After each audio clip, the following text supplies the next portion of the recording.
അസ്സലാമു അലൈക്കും. ഹജ്ജ് അപേക്ഷ സമർപ്പിക്കുന്നതിനുള്ള തീയതി നീട്ടുന്നതും നറുക്കെടുപ്പ് നടത്തുന്നതും സംബന്ധിച്ച് കേന്ദ്ര ഹജ്ജ് കമ്മിറ്റിയുടെ മൂന്നാമത്തെ സർക്കുലർ ഇന്ന് പുറത്തു വന്നിട്ടുണ്ട്. നേരത്തെയുള്ള അറിയിപ്പുകളുടെ തുടർച്ചയായി 2027 പരിശുദ്ധ ഹജ്ജ് കർമ്മത്തിന് അപേക്ഷിക്കാനുള്ള അവസാന തീയതി ജൂലൈ 24 രാത്രി 12 മണിവരെ നീട്ടിയതായി ഇതിനാൽ അറിയിക്കുകയാണ്. ഇനി യാതൊരു കാരണവശാലും അപേക്ഷാ തീയതി നീട്ടുന്നതല്ല എന്ന് ഹജ്ജ് കമ്മിറ്റി പ്രത്യേകം അറിയിക്കുന്നുണ്ട്.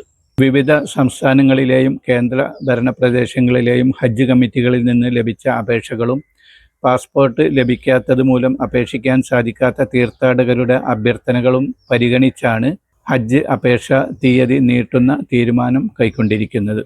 2027 ഹജ്ജ് തീർത്ഥാടകരെ തിരഞ്ഞെടുക്കുന്നതിനുള്ള ഓൺലൈൻ നറുക്കെടുപ്പ് അഥവാ ഡിജിറ്റൽ റാൻഡം സെലക്ഷൻ ജൂലൈ 30 പകൽ 11 മണിക്ക് മുംബൈയിലെ ഹജ്ജ് ഹൗസിലുള്ള ഹജ്ജ് കമ്മിറ്റി ഓഫ് ഇന്ത്യയുടെ കമ്മിറ്റി റൂമിൽ വെച്ച് നടത്തുന്നതാണ്. തെരഞ്ഞെടുപ്പ് പ്രക്രിയകൾ ഹജ്ജ് കമ്മിറ്റി ഓഫ് ഇന്ത്യയുടെ വെബ്സൈറ്റിലൂടെ തത്സമയം സംപ്രേഷണം ചെയ്യുന്നതാണ്. ഇങ്ങനെ താൽക്കാലികമായി തിരഞ്ഞെടുക്കപ്പെട്ടവരുടെയും വെയിറ്റിംഗ് ലിസ്റ്റിലുള്ളവരുടെയും വിശദമായ പട്ടിക ഹജ്ജ് കമ്മിറ്റി ഓഫ് ഇന്ത്യയുടെ വെബ്സൈറ്റിൽ പ്രസിദ്ധീകരിക്കും. കൂടാതെ അപേക്ഷകർക്ക് SMS ആയി വിവരങ്ങൾ അറിയിക്കുന്നതുമാണ്.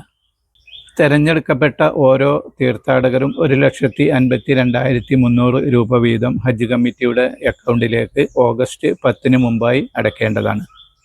ആയതിനാൽ ഇനിയും അപേക്ഷ സമർപ്പിക്കാത്തവരുണ്ടെങ്കിൽ എത്രയും പെട്ടെന്ന് തന്നെ ഈ തീയതികൾക്കുള്ളിൽ കാര്യങ്ങളെല്ലാം നിർവഹിക്കണമെന്ന് ഹജ്ജ് കമ്മിറ്റി പ്രത്യേകം ആവശ്യപ്പെടുന്നുണ്ട്. ആഗ്രഹിച്ച എല്ലാവർക്കും മഖബൂലും മബ്രൂറുമായ ഹജ്ജും ഉംറയും നിർവഹിക്കാൻ അള്ളാഹു തൗഫീക്ക് ചെയ്യട്ടെ. ആമീൻ.